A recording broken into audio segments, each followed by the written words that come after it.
Afterlife beliefs. There are some important concepts associated with Egyptian afterlife beliefs that had their origins in the Old Kingdom or earlier. These fundamental concepts, once established, continued throughout the rest of Egyptian dynastic history. Ark was a blessed spirit or a righteous person whom the king allowed to be buried in the official ceremony could become an ark. Ka, the life force of any living person. On death, the ka and the body separated, and the deceased's resurrection depended on their reunion in the afterlife. A ka statue was provided in the tomb for the ka to inhabit. It had to be fed with offerings, pictures of offerings, or words. Ba, a spiritual presence possessed only by the king and the gods. It was depicted as a bird. The ba could change shape and was not as closely tied to the body as the ka. The ba enjoyed food and other aspects of life. Mat Keru. This means true of voice or justified. It appears on the pyramid text on occasions where the god communicates their approval of the king. Royal afterlife beliefs. Three different concepts of the king's afterlife developed during the Old Kingdom: the stellar, the solar, and the Osirian cults. The stellar cult originated in the Third Dynasty and was identified with King Josia and his step pyramid. It was believed that the deceased king would ascend to heaven to be with the imperishable stars. These are the stars visible in the northern hemisphere that never set. The solar cult became the dominant cult in the 4th and 5th dynasties. According to this belief, the deceased king travelled to heaven via the rays of the sun and joined the sun god Re in his solar bark, making its daily journey from dawn to dusk across the heavens. The Osirian cult appeared late in the Old Kingdom. This belief has the deceased king joining Osiris in the underworld. There is less evidence for the afterlives of royal women. Wives and mothers of the king were the most important, and some prominent queens were given their own small pyramids near those of the kings.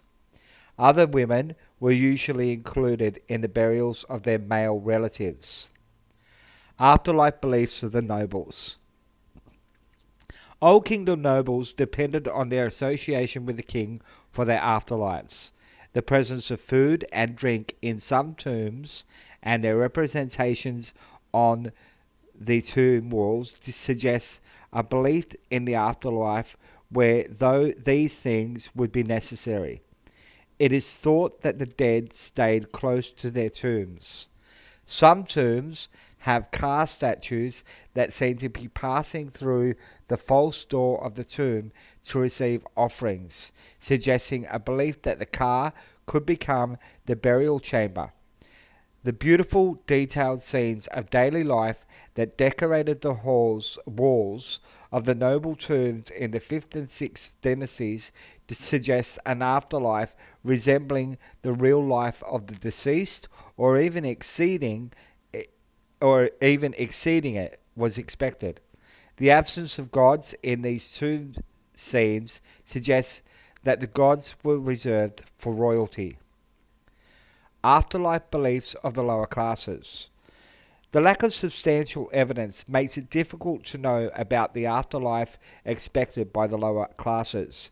Their shallow graves were located near the tombs of the nobles, so it is possible that they believed or hoped their cars would be able to share the offerings brought to those tomb owners.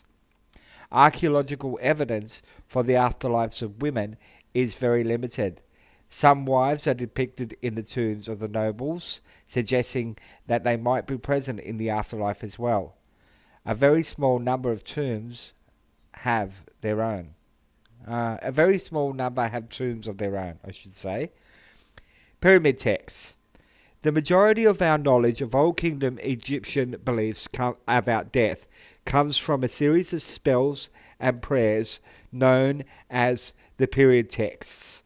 These texts were found on the inscription on sorry, these texts were found inscribed on the burial chamber walls of the pyramids of the kings. They first appeared in the pyramid of Unas, last king of the fifth dynasty, but are thought to have originated earlier in the Old Kingdom. The utterances or spells that made up the text dealt with the protection of the deceased king's remains, the reanimation of his body after he died, and his journey to heaven where he became a god. This ascent could take place via ramps, stones, stairs, and ladders, or even by flying on the smoke of burning incense. The following source contains two extracts from the pyramid text. Utterance 267. Thy heart belonged to thee, Osiris. Thy legs belonged to thee, Osiris. Thine arms belonged to thee, Osiris. A stairway to heaven shall be laid down for him, that he may ascend to heaven thereon.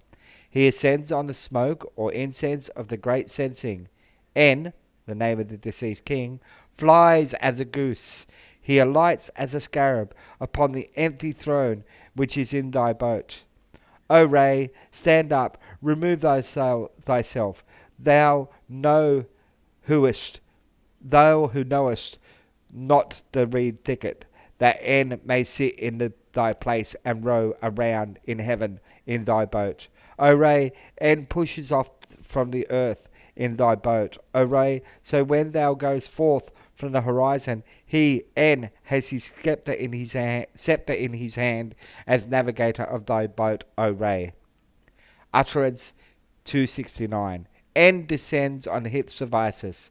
En climbs up on the hips of Nephthys.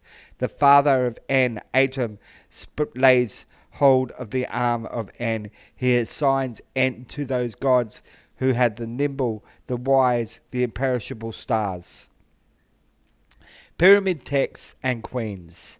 In the 6th dynasty, a number of queens had pyramid texts inscribed in their burial chambers. Queen Neith, the daughter of King Pepi I and wife of King Pepi II, was the first to have them in her tomb. King Iput II, Wedjepton, and Anken Nespepi II, also wives of Pepi II, had pyramid texts that have survived on the fragmentary remains of the pyramid walls. The remains of the pyramid of Behenu, a wife of either Pepi I or II, was discovered in 2007 and were found to contain a set of pyramid texts in their burial chambers. The tombs of these queens seem to have contained some spells that were not used by the kings. Thank you, Year 11.